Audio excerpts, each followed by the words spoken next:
Today, let us continue the chapter The Ashes That Made Trees Bloom, Part 2. Part 1 already we have completed in our previous two videos. In previous classes, in Part 1, we have studied that the greedy neighbor, at first they killed the dog. Later on, they chopped, or we can say they spoiled the handmill, mortar as well. Do you remember? Let us see what happens. Not longer after that, the good old man dreamed again, and the spirit of the dog spoke to him, telling him how the wicked people had burned the mill made from the pine tree. What happened? Not long after that incident, the good old man, the kind man, had a dream again. And in that dream, the spirit of the dog, the soul of the dog, telling him how the wicked people had burned the mill made from the pine tree. All that reality the dog shared with him in the dream. Then the dog said, "Take the ashes of the mill, sprinkle them on the withered trees, and they will bloom again," said the dog spirit. What the dog said? Take the ashes of the mill, sprinkle them on the withered trees. Withered trees means already meaning is mentioned in the textbook, bare and dry. In easy words, without leaf. And they will bloom again, said the dog spirit. Then let me read the next paragraph. The old man awoke and went at once to his wicked neighbor's house, where he found the miserable old pair sitting at the edge of their square fireplace. What he did? Early morning, next day, he woke up and went at once his wicked neighbor's house, where he saw that the miserable old pair sitting in front of the square fireplace in the middle of the floor, smoking and spinning. Spinning means weaving or making something. From time to time, they warm their hands and feet with the blaze. Blaze means fire. From some bits of the mill, while behind them lay a pile of the broken pieces. Next, let us move ahead. The good old man humbly asked for the ashes. The old kind man humbly means politely asked for the ashes. Though the covetous couple turned up their noses at him and scolded him as if he were a thief, they let him fill his basket with the ashes. Turned up their noses means treated him with contempt. Next, on coming home, the old man took his wife into the garden. It being winter, their favorite cherry tree was bare. Bare means having no leaf. He sprinkled a pinch of ashes on it, as per the instruction of the dog. And Lu means look. It sprouted blossoms until it became a cloud of pink blooms which perfumed the air. The news of this filled the village, and everyone ran out to see the wonder. Let us proceed. The covetous couple also heard the story, and gathering up the remaining ashes of the mill, kept them to make withered trees blossom. It is no difficult words to explain. You might have understood this paragraph. The covetous couple also heard the story, and gathering up the remaining ashes of the mill, kept them to make withered trees blossom.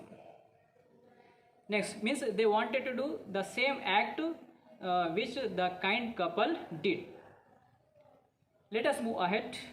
The kind old man, hearing that his lot, the daimyo means already we have studied in first part. Do you remember? Japan's wealthy owner in 19th century. Wealthy owner of Japan. The kind old man, hearing that his lot, the daimyo, was to pass along the high road near the village, set out to see him, taking his basket of ashes. As the train approached, he climbed up into an old withered cherry tree that stood by the vessel. There is a word in this para, train.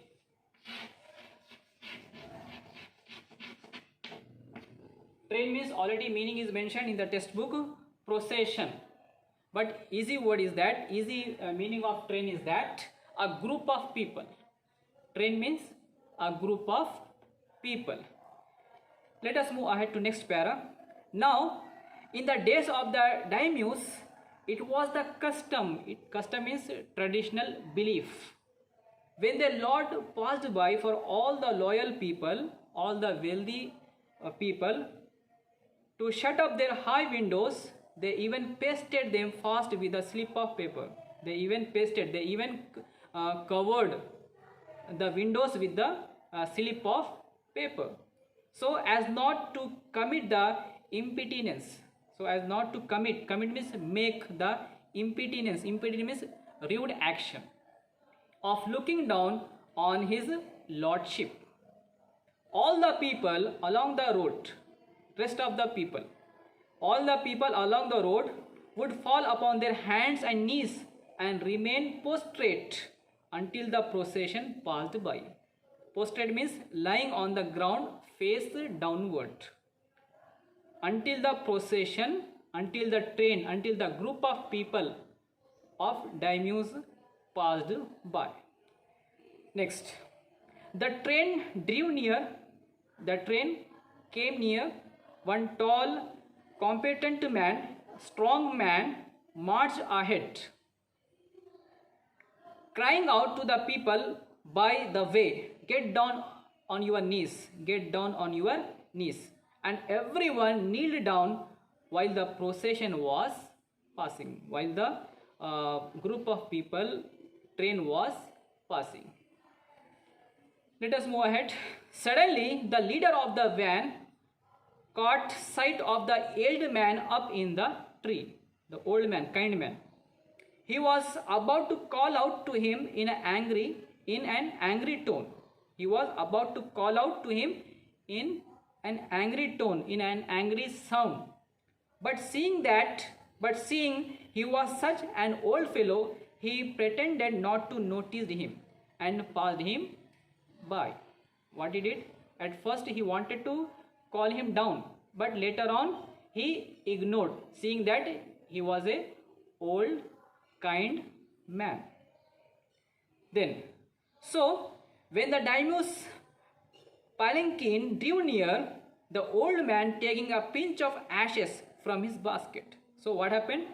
When the daimyo's palanquin means a royal van, cart, came near, the old man taking a pinch of ashes from his basket, scattered it over the tree. In a moment, it burst into blossom. What he did?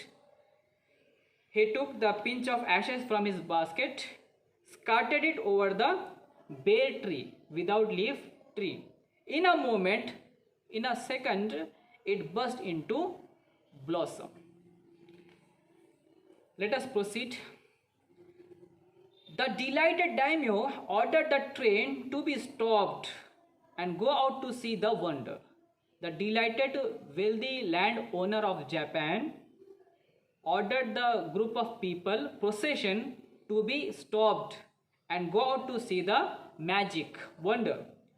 Calling the old man to him, he thanked him and ordered presents of silk robes, silk dresses, sponge cake, fans and other rewards to be given him.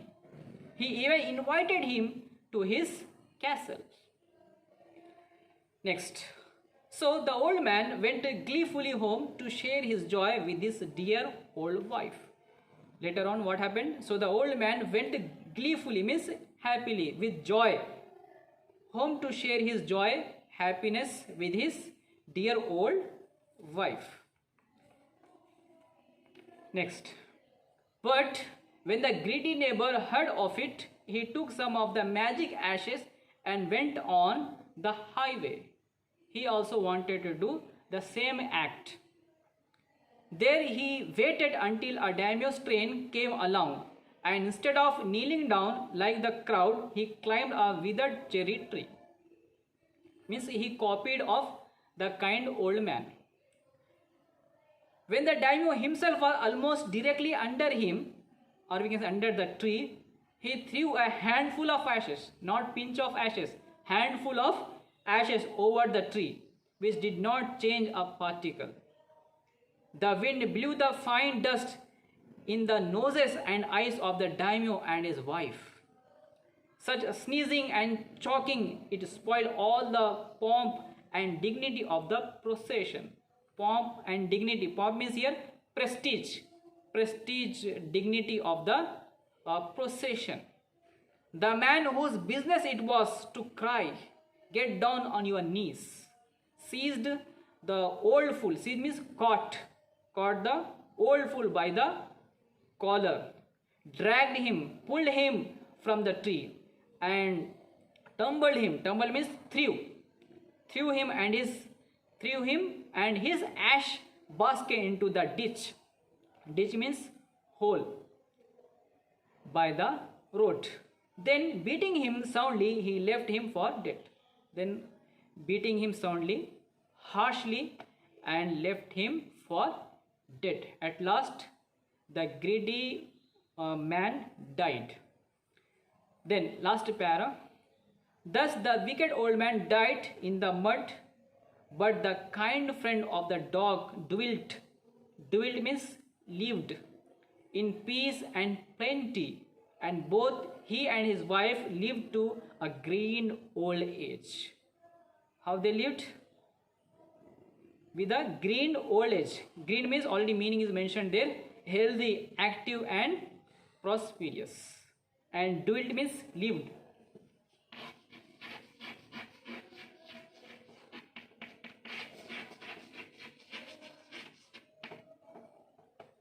So thus the wicked old man died in the mud, but the kind friend of the dog means the kind man couple lived in peace and plenty, and both he and his wife lived to a healthy, active, and prosperous life in their old age.